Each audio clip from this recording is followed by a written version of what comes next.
Hello dear viewers, সবাই কেমন আছেন?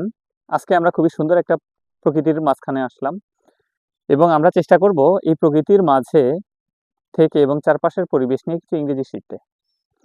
সূর্য মাত্র উঠছে, the sun is just rising. আমার চারপাশে ধানক্ষেত রয়েছে, there are paddy fields around me, এবং ধানের উপরে শিশির জমেছে। Dew has fallen on the paddy. চারপাশে পাখি ডাকছে। বার্ডস আর চিরপিং অ্যারাউন্ড আস। মোবারক আমার ভিডিও ধারণ করছে। Mobarak is taking my video. আমি প্রকৃতির মাঝখানে এসে খুবই আনন্দ অনুভব করছি। I feel delighted to come to this nature. প্রকৃতি আমাকে শান্তি দেয়। Nature gives me refreshment. আমি সময় পেলেই প্রকৃতির মাঝখানে আসি। When I get any opportunity I come to this nature. তো ঠিক আছে, সবাই ভালো থাকবেন।